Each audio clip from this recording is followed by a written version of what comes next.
Bom, dando continuidade ao nosso curso de Física 1, nós vamos agora para a nossa terceira aplicação da dinâmica de um corpo rígido. No caso, nessa terceira aplicação, eu vou resolver com vocês o problema do ioiô, o famoso ioiô. Aqui no caso, o meu modelo de ioiô que eu desenhei aqui é basicamente um corpo com um aspecto circular. Aqui não interessa qual é a forma desse corpo. Okay? O que interessa é que as seções transversais dele são circulares, que é a base de um ioiô. A corda desse ioiô está presa em um disco interno, até porque se vocês se lembrarem de como é um ioiô, o ioiô ele consiste de duas partes iguais, com uma cara, com aspecto circular, que são ligadas por um disquinho, que é onde a corda é enrolada. No caso, esse disquinho daqui, ele tem raio R. Okay? Esse ioiô ele tem momento de inércia I e massa M. Aqui no caso eu estou passando o momento de inércia, porque, enfim, uma boa aproximação para um ioiô é um disco. Só que como o ioiô às vezes tem umas caras diferentes, eu estou deixando simplesmente aqui com o momento de inércia I para poder ficar o mais geral possível.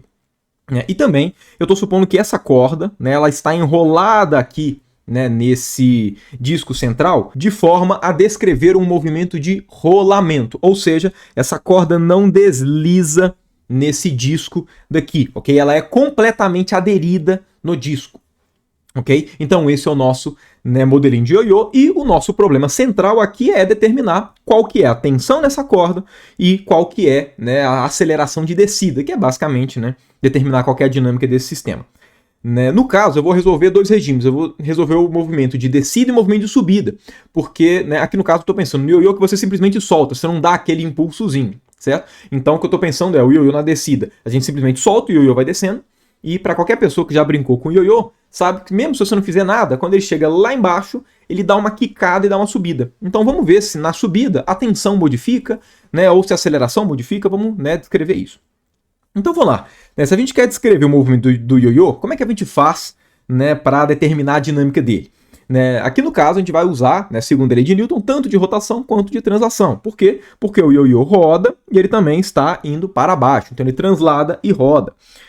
Consequentemente, enfim, entram aqui as duas dinâmicas. Independentemente da dinâmica que a gente está estudando, seja de rotação, seja de translação, a gente sempre começa analisando as forças que atuam no sistema, porque as forças, elas são utilizadas diretamente na segunda lei de Newton de translação, e elas são usadas para poder obter o torque que a gente vai utilizar na dinâmica de rotação. Então, vamos lá, quais são as forças que atuam aqui nesse nosso ioiô? Primeira força, que é a força mais óbvia, a gente tem aqui a força peso, massa vezes gravidade, dado que o ioiô tem massa. E a outra força que a gente tem aqui é a tensão, que a corda puxa, no caso esse ioiô. São somente essas duas forças. Então, vamos lá, vamos começar com a segunda lei de Newton de translação. Força resultante é igual a massa vezes a aceleração. Aqui no caso, eu estou atribuindo o sentido positivo como sendo o sentido para baixo. Dá para atribuir também o positivo para cima, só que aqui eu estou atribuindo ele para baixo. E, bom, a segunda lei de Newton, na verdade, é uma lei vetorial, só que como o movimento é unidimensional, a gente pode escrever como sendo escalar, levando em conta vetores que apontam para baixo como positivos e para cima como negativos. Então, vamos lá, força resultante, nesse caso aqui vai ser força-peso menos tensão, esse cara daqui vai ser igual a massa vezes a aceleração do nosso ioiô. Então, essa é a primeira equação. Segunda equação, a equação do torque. Então, a gente vai ter aqui torque, vai ser igual a momento de inércia vezes a aceleração angular, no caso aqui com vetores. Aqui no caso, só a tensão vai exercer torque, isso porque a gente calcula a segunda lei de Newton de rotação em relação ao eixo que passa pelo centro de massa. Consequentemente, a força-peso não vai exercer torque, já que ela atua diretamente no centro de massa. Então, vamos lá, olha, vamos ser consistente aqui com os sentidos de movimento. Levando em conta que eu estou atribuindo para baixo como sendo positivo, e na descida, percebam, se esse cara daqui vai descendo, significa que o movimento de rotação desse ioiô na descida vai ser este sentido daqui, ó. Certo? Percebam que ele rodar neste sentido que eu coloquei implica nele descer, e ele descer implica nele rodar nesse sentido.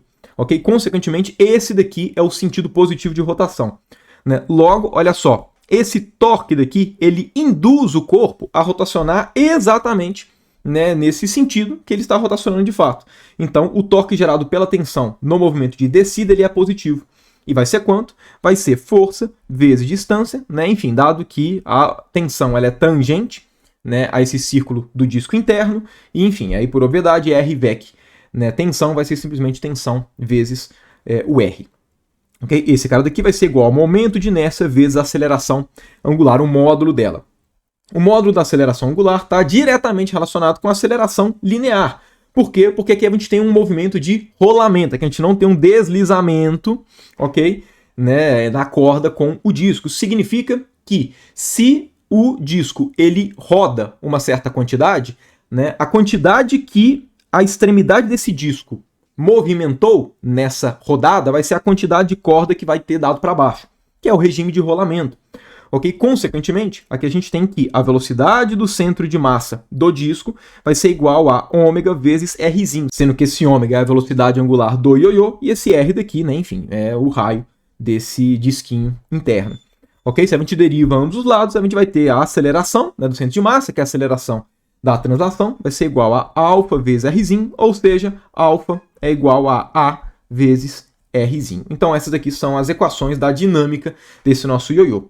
A gente pode passar o R aqui para o outro lado, né? Então essa daqui, né, essas duas equações aqui formam, né, o nosso sisteminha a ser resolvido. Agora, né, é moleza. Agora é problema de sexto ano, né, sistema linear.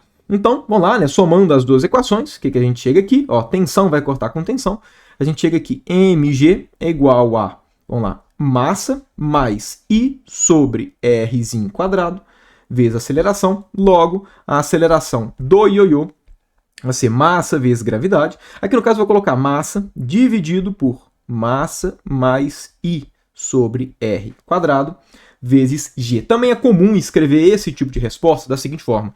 Divide em cima e embaixo pela massa. Aí em cima vai ficar 1, aqui vai ficar 1, e aqui embaixo vai ficar I sobre, né, I sobre mr quadrado. Então, essa é a aceleração de descida do nosso ioiô. Né? Uma aceleração positiva, como a gente, né, já esperava, né? Enfim, o sentido positivo é para baixo, dado que quando você solta o ioiô, ele vai descer. Certo? A partir disso, dá para a gente calcular a tensão de forma imediata, né? Aqui não tem nenhum tipo de segredo. Tensão vai ser igual a I sobre R quadrado vezes A, né? Como a gente chegou ali em cima.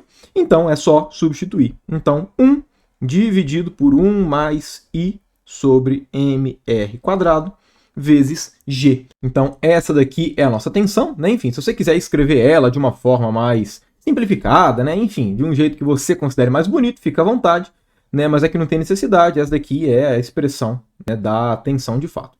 Agora, tudo isso foi para o movimento de descida. E para o movimento de subida, né? Na hora que ele der aquela quicada, como é que vai ser o movimento de subida? A tensão vai modificar?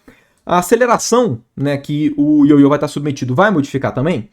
Né? Bom, qual que é a diferença no caso da descida para a subida? A diferença principal, pelo menos no aspecto visual do ioiô, é a forma com que ele vai estar orientado. Porque pensa no seguinte, o ioiô, vamos lá, ele vai estar rodando neste sentido, até que ele vai chegar no ponto mais baixo.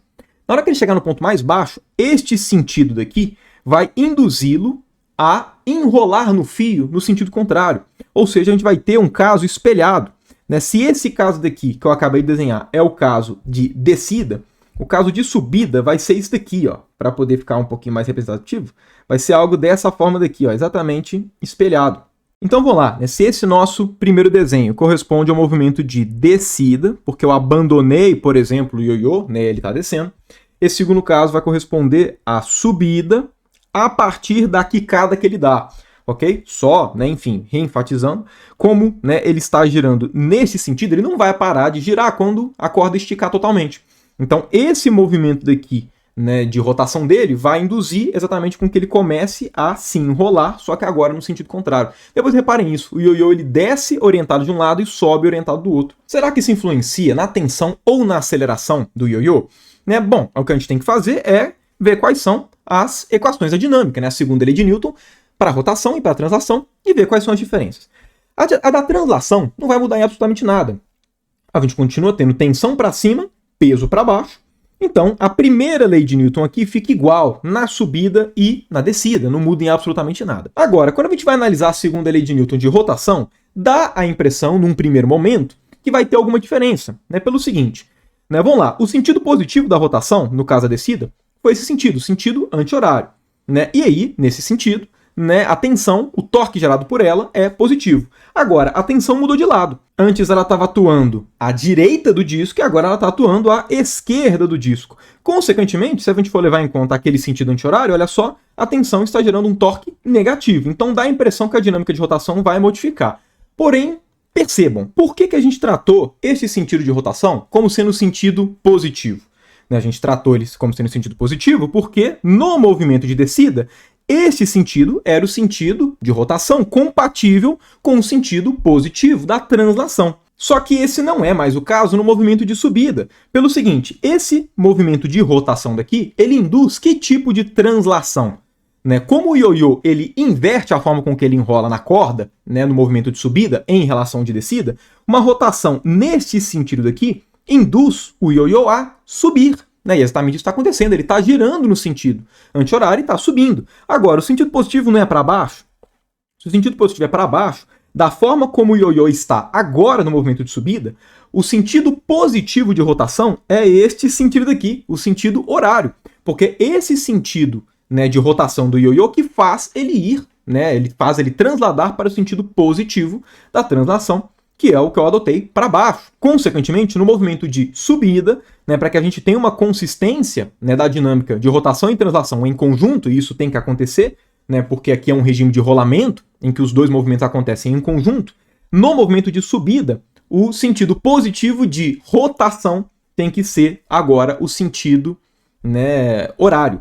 Ou então, a gente tem que passar a adotar para cima como sendo o sentido positivo da translação. Mas tem que mudar um deles para que eles fiquem compatíveis. Levando em conta agora esse como sendo o sentido positivo de rotação, a tensão vai gerar um torque positivo. E aí, consequentemente, a nossa segunda lei de Newton de rotação vai ficar idêntica. Nada muda. Ou seja, tanto na descida quanto na subida, a dinâmica, as equações da dinâmica são idênticas. Consequentemente, enfim, se aqui a gente tem um sistema linear de duas incógnitas e duas equações, a solução existe e é única. Então, essa aceleração e essa tensão são as acelerações e tensões, tanto do movimento de descida quanto do movimento de subida. E está aqui resolvido o nosso problema do ioiô. A partir desse tipo de solução, a gente consegue calcular realmente a equação de movimento do ioiô. Porque conhecendo a aceleração, olha só, a aceleração é constante. Como a aceleração é constante, o movimento de translação do corpo é um movimento do tipo mRuv. Vamos considerar aqui no caso que ele partiu do repouso. Se ele partiu do repouso, e ele começou numa altura que eu estou estipulando como sendo a altura igual a zero, então a altura dele em função do tempo vai ser igual ao quê? Vai ser igual a menos aceleração vezes t ao quadrado sobre 2, um resultado de mRuv. Ok? E aí a aceleração a gente tem, é só substituir aqui e matou o problema. Se você considerar que ele tem uma velocidade inicial, é só você acrescentar aqui o velocidade inicial vezes o tempo. Enfim, se for uma velocidade inicial para baixo, você tem que colocar ela negativa aqui, dado que a partir do momento que eu escrevo a altura cresce para cima, por isso que eu inclusive coloquei essa aceleração negativa. Mas enfim, agora vira um movimento de... fica um problema de cinemática, basicamente. Mas então, esse é o probleminha do ioiô, tendo-se determinada a dinâmica. Então, eu vou encerrando esse vídeo e volto com vocês no próximo para a gente ver mais algumas aplicações desse tipo de dinâmica compartilhada, rotação e translação.